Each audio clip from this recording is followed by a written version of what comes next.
Welcome to Green TV, the show dedicated to Green New Deal positive solutions and the candidates that advocate for them. I'm Gail Parker, your host for today. Green TV is about Green New Deal eco-jobs for the economy, new jobs, positive solutions. Eco-capitalism prices must tell the environmental truth. Green TV is about green industrial revolution, solar jobs, wind jobs, geothermal jobs, rail jobs, weatherization jobs, conservation jobs, efficiency jobs, lots of jobs, new jobs. Green TV is about building green neighborhoods, walkable, bikeable, pedestrian, and rail-friendly communities. It's about having cleaner air and cleaner water, cutting taxpayers' subsidies to zero for fossil fuel, big oil, big auto. Green TV is about renewable energy, free energy, clean energy. Rail can run on renewable energy, and rail built anywhere in America benefits all of America. Rail can move people, the economy, and the nation forward.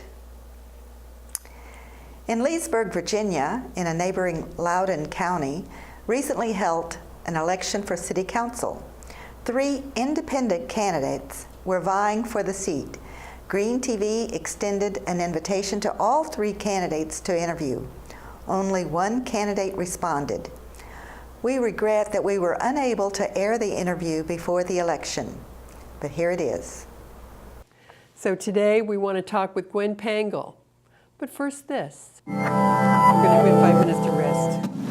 Burlington is also known as the first city in the U.S. to run on 100% renewable energy, a title they've been proud of since 2014. But how exactly do they do it? Is it really possible for a city to be powered entirely by renewable energy?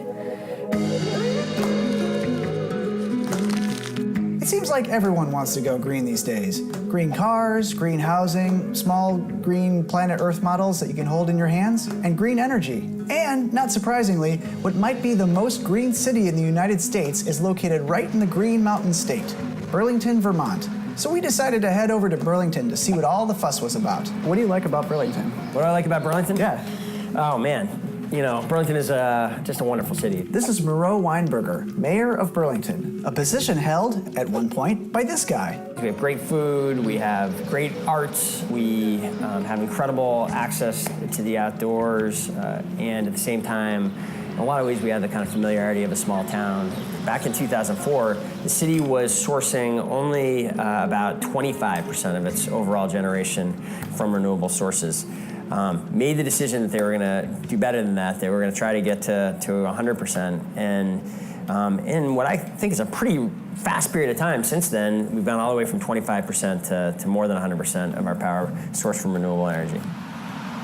So can you kind of just give us a general overview of where the electricity in Burlington comes from? Sure. This is Neil Lunderville, General Manager of Burlington Electric Department. So we have the 4 main food groups for renewable power. Biomass, which we get about 43% of our power from biomass.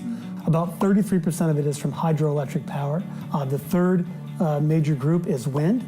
We take power from Georgia Mountain Wind and Sheffield Wind, both in Vermont. That's about 23%. And the last little bit, that little 1% is from solar.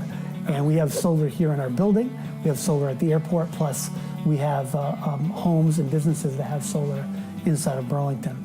That amounts for a very small percent, but if you take all those together, biomass, hydro, wind, and solar, that comprises our portfolio. Since we were in the neighborhood, we decided to take a cruise and check out where Burlington's power was actually coming from. Where are we heading to first? We are heading to the Winooski 1 hydroelectric facility. All right, thanks. You lead the way, sir.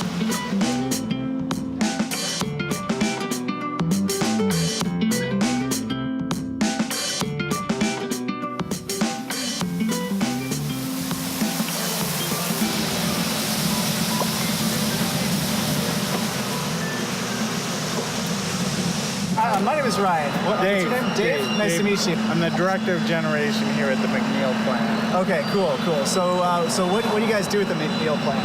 The In the McNeil plant, we basically, we're taking wood chips, we're burning them in a boiler. When the wood chips burn, the boiler makes steam. Steam goes down to a turbine. Turbine spins, it's connected to a generator.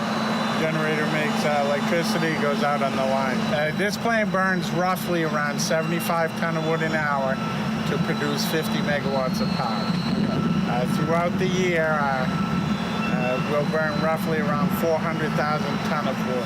400,000 tons of wood. That's roughly equivalent to 600,000 trees a year. Okay, so let's talk a little bit about biomass, because it seems to me like you're burning wood chips essentially, right? And you're getting power from that. I mean, that sounds pretty similar to like burning coal or any other sort of fossil fuel. Like how is that renewable? How is that different from burning fossil fuels? It is quite a bit. Trees regrow. These are sustainably harvested wood chips. So the foresters will go in, they're going to selectively harvest trees to allow for bird and bat habitats.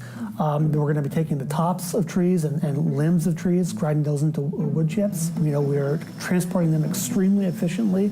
And we're going back and re-harvesting areas that were harvested 25, 30 years ago when McNeil first came online, meaning that we are regrowing our fuel source that is renewable. And we're not clear cutting it, building a shopping mall. Right. We're going back and replanting it, or let the forest do its replanting. And we're doing it in such a way that we will have those resources for generations to come. But burning, though, that's still, would you consider that green energy? It's still, I mean, you're still emitting carbon into the atmosphere. There are a lot of schools of thought on this. We would say that, and this is well-known science, that new trees are going to be absorbing more carbon than older trees. When we are cutting and allowing the forest to regenerate, we are also putting in forests that are soaking up more of the carbon that's in the atmosphere. So while we're still burning the trees, we are doing it in the most environmentally sensitive kind of way. The technology right now doesn't allow us to run the grid on just solar power or just wind power or just hydro. We need something that's more baseload. Biomass power can be 24/7 power, which is important. And so we would say the biomass is a lot better than burning oil or coal or even natural gas. So compared to oil and coal, trees do seem to be a lot more renewable. And if the forest is growing back at the same rate as it's being burned, then in theory, biomass should be carbon neutral. But what about the plant's other emissions? In addition to CO2, when you burn wood, you release other harmful things into the atmosphere, like nitrogen oxide and particulate matter. So that's the smokestack behind me. And I don't know if you can tell or not, but it doesn't really look like there's anything coming out the top. But I'm sure there is because the plant's running. Okay, so we saw the incinerator. You're burning wood chips right now.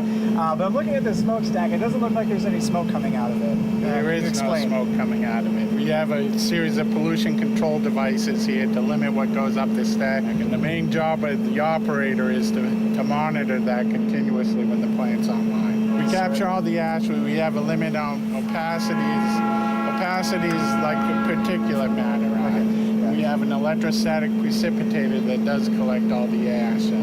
The ash generated by the boiler is saved and later used as a soil conditioner or a base for building roads. McNeil's particulate and nitrogen oxide emissions are well under state and federal limits. So as a generator that gets its power from burning stuff, it's a relatively clean one. But outside of the pollution controls and state and federal limits, it was hard to deny that these power plants just felt nice and clean. The hydro plant was a park, there was a guy walking a dog, a turtle, a fish elevator, no joke. And the biomass plant even smelled good, like fresh cut cedar. It wasn't what I usually thought of when I imagined what a power plant was like. I actually used to live down the street from a coal plant, and this was different. These were power plants you didn't have to hide on the outskirts of town. But even though the power plants were clean and carbon neutral, there had been some other criticisms of Burlington's 100% renewability claim. One other thing that I've heard mentioned is that occasionally you have to buy extra energy from other sources. Can you talk a little bit about that? So we buy power over the course of a year. There are going to be points in our peak periods where we may not have enough power to cover our needs, so we would go back to market to buy that power. When Burlington Electric goes back to market, the power they buy is a residual mix of power from the grid, which could technically come from anywhere, including nuclear, natural gas, or even coal. There are also points, usually in the winter, where we're long on power, meaning that we have power to sell, so we're selling back into the market. But over the course of the whole year, we've got enough power contracts to cover all of our power needs with renewable sources. And in the future, when more renewable sources come online, they won't have to rely as much on market power. In order to keep their power affordable, Burlington Electric will also sell off a lot of the power they produce in the form of renewable energy credits. We sell Class 1 renewable energy credits, which are the highest kind of renewable energy credit. And then we take what we make from the sale and put it back into keeping our rates low.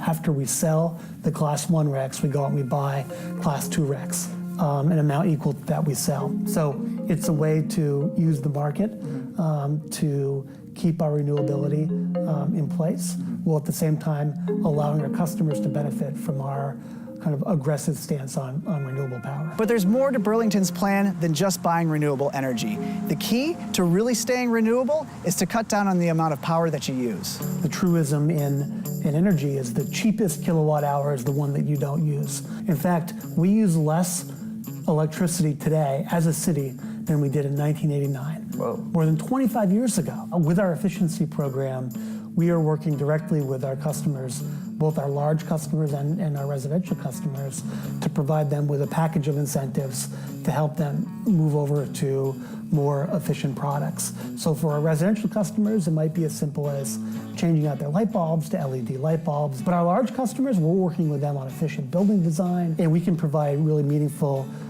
cash incentives. I mean, that sounds kind of expensive, though. Like, how can you afford to do that, provide cash incentives? Oh, it's still a lot cheaper for us to provide an incentive than it is for us to buy that kilowatt of energy from renewables or from somewhere else and serve it to them. So the population of Burlington is 42,000? Yeah. I mean, so somebody watching this video in Chicago will be like, okay, well, we have over 2 million people here. Like, Right. how is this possible on a mass scale in big cities? And like, is this even something is it really that significant?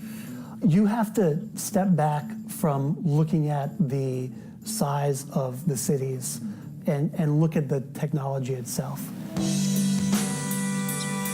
We are seeing a massive change, revolution in energy. The system that we have had for the last 100, 110, 120 years in electricity is breaking down. And we're really moving away from this old style hub and spoke system where you had one big giant power plant in the middle pushing power out to all these little homes and businesses, to one that's really decentralized. So we're looking block by block, house by house. We welcome Gwen Pangle, candidate for Leesburg Town Council in Loudoun County. Tell us a little bit about yourself and where you grew up, your education and career path, Gwen. Hi, Janet. Thanks so much. I really appreciate being here. I grew up in Fairfax County, so I feel like I'm home. I was raised in a military family, Army brat, as it were, came up out of Alabama, moved into Kings Park West in Fairfax, and went to Robinson Secondary School and then George Mason University, where I got my RN BSN degree. I got married and moved out to Loudoun County in 1977. I have raised 2 children there, and I continued to do nursing, both critical care and hospice, while I was raising my children. And then came a day when I realized I was going to be a single mother, and my children were about 8 and 10. And my sister, who had had a brain injury when she was in high school, was struggling to raise her own children. So I was now going to become a mother, a single mother of 5 children. And that necessitated being able to have a more flexible schedule and have the ability to make more money than nursing could pay me at the time. Well, I mean, think about it. I graduated from nursing school in '78 and was making $4.88 an hour in the Prince William Critical Care Unit. So it was a necessity. So I moved from the #1 most respected profession to something that literally circled the drain of respectability, and nobody could really figure out why I would do that. So now here I am, all these years later, and I am once again taking a step that people would think would be, if it was possible, one step lower than the profession I'm already in on the scale of respectability. So that's a hard thing for me. But what I've learned in life is that in order to do the things I need to do, I have to sort of reframe how I think about it. So it wasn't that I could change the entire real estate industry, but I could change my piece of it. And I could grow and work on committees and do education and development and all those things that allowed us to get better. So I'm doing the same thing with politics. I don't feel like I'm a politician. I don't subscribe to that. I believe that is the struggle for power. And I much prefer to see myself as a servant leader to our community. And it's just an extension of what I've been doing in our community for the last 40 years. And in what you brought to real estate, because to be successful, I actually was a realtor too, and I realized that you're present at a very important time for people, and if you're good, you're priceless. You're so right. I have to say that I believe that my nursing skills, the capacity for empathy and understanding and listening and communicating and helping to guide people through processes in their health, transferred over into real estate, because when you think about it, it's really one of the biggest decisions that you make in life, short of marriage and children. Buying a home is a huge deal. And you really need somebody that you can trust, and that's key for me, the ability to trust. And it's been the cornerstone of my core values my entire life.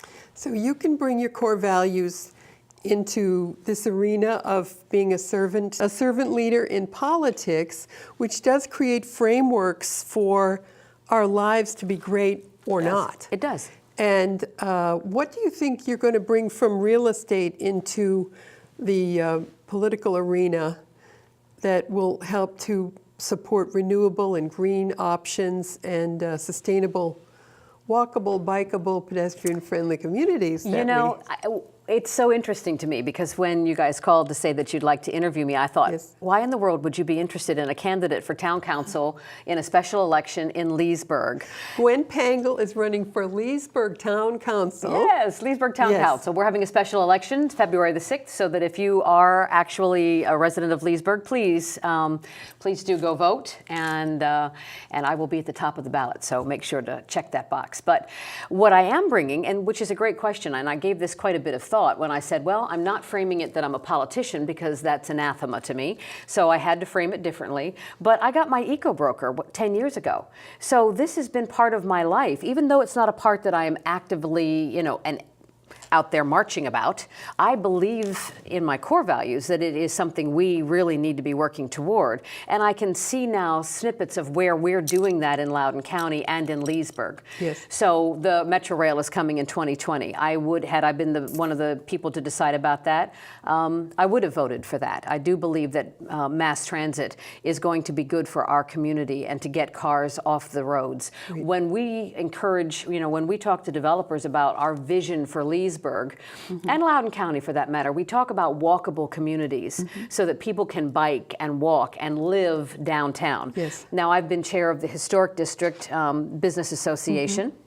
And on a chair of the Economic Development Commission as well. And we have developers that are independent gentlemen who take historic buildings in Leesburg and capture that character, but rework the building so that it is a mix of business and apartments, so that that is historically in keeping with downtown, but it allows people to live there, work there, walk there to what it is they need. So I feel like we are on the road, but I would love to see us doing more. When you think about the Leesburg Town Council, Gwen, what do you think might be some areas where you might get nonpartisan positive solutions happening at the town council level?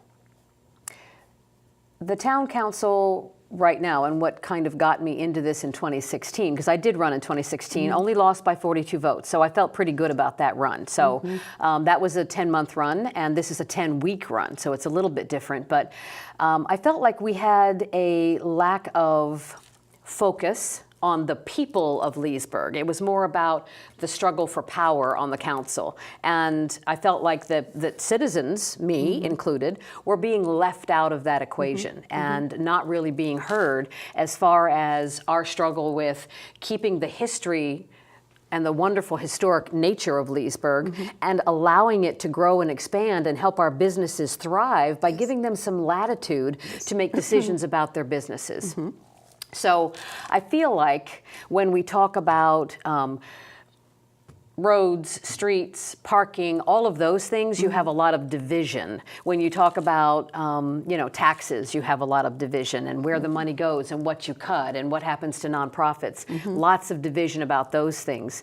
When I talk to people about sustainability and a sense of place and trying to make Leesburg a place where we raise our children with that strong sense of place, and then they go to our schools and we bring jobs here that allow them, we train them in school to do the jobs that are coming around us. We're replete with data centers right now in Loudoun County, and that's great. It takes the tax burden off the rooftops and puts it over on the commercial aspect, and that's a great thing for Loudoun County. There's debate about where they should be placed right now, and those are conversations that need to be had.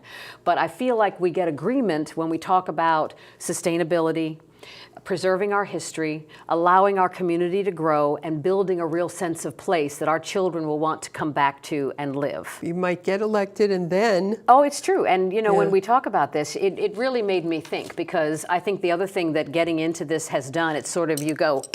and you open yourself up, and I don't know that people really realize what happens when you sort of put yourself out there. But it's not conversations we're having. I'm a nurse. I volunteer for the Medical Reserve Corps. If any large event happens, and in our world right now, that's a real possibility. We're trained to set up stations to inoculate people and to do to help with mass casualties and things like that. So I volunteer my nursing skills. I would love to see us talking about that. Do we feel safe? Do we have a plan?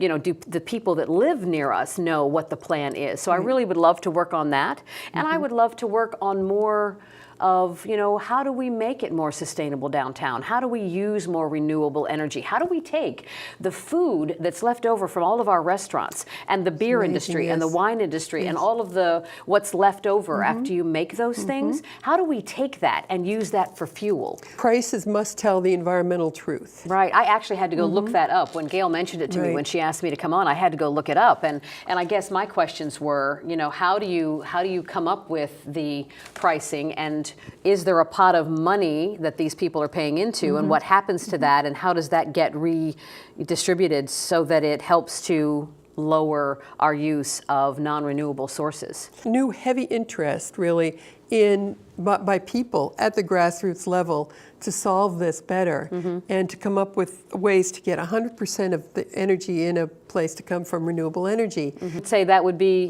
that's great, because I have thought about getting solar shingles or solar panels on my house when it's time for my new roof. And I've thought about getting the tankless hot water heater, although I don't have, they say that they're really not that efficient with electric. They work much better with gas, and I'm not sure if that's true, but I don't have anything other than electric at my house. So I'd have to think about it. But there's so many things I would like to do. I've switched my light bulbs out, I've done all of that. We have some great builders who are really looking at being, HERS rated and doing a great job with their houses. So I'm encouraged. We're, taking baby steps, but I think there's a lot more we can do. Well, and they listen to their local people. They do. Everything is about grassroots. I am a firm believer that most of the work gets done at the grassroots level.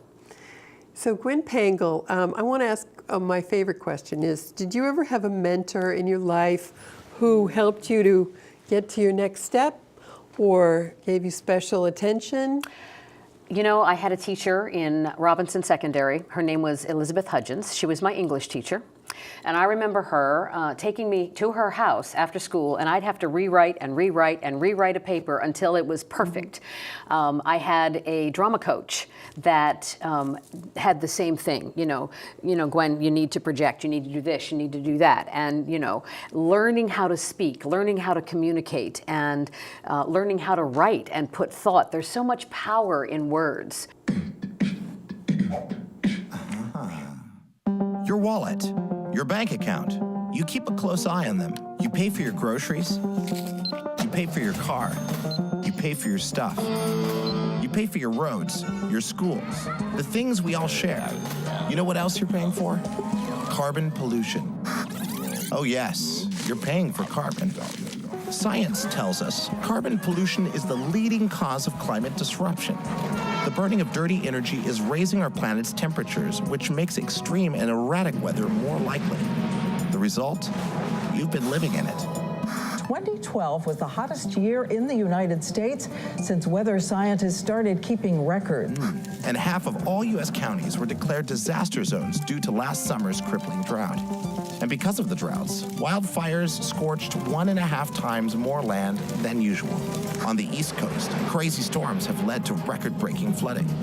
We've always had extreme weather, but now, thanks to carbon pollution, we have weather on steroids. And we're paying for it. Congress has agreed on more than $50 billion in relief for the victims of Superstorm Sandy. The costliest global disasters of 2012 were Hurricane Sandy, cost $65 billion. And the year-long Midwest Plains drought that cost us $35 billion. No way. Drought relief, disaster relief, battling wildfires, building seawalls. All these expenses add up. And that's the price of carbon. But big oil isn't paying. And big coal isn't paying. They are using the atmosphere as an open sewer while you are paying the tab. Through taxes, medical bills, higher food prices, insurance rates, and more. But no wallet in the world is big enough. It's time to take action. It's time to tell the world. We are paying the price of carbon. It's time to put a price on carbon and make the polluters stop the carbon destruction. Tell your friends, tell our leaders, it's time to have the carbon conversation. I think that's everything. Thank you so much, Ms. Gwen Pangle. Thank you very much, Janet. I appreciate it. It was a great pleasure to be here. You're welcome. Hope to see you again, and I hope you win. Thank you. Gwen Pangle is running for Leesburg Town Council. And we were so glad to have her here on Green TV today, where we always think that green energy is renewable energy. Renewable energy is free energy, clean energy. Rail is safer and can run on renewable energy. We need more trains and less traffic. Rail built anywhere in America benefits all of America. That's it for today's Green TV. I'm Janet Murphy. Please join us again next time for Green TV.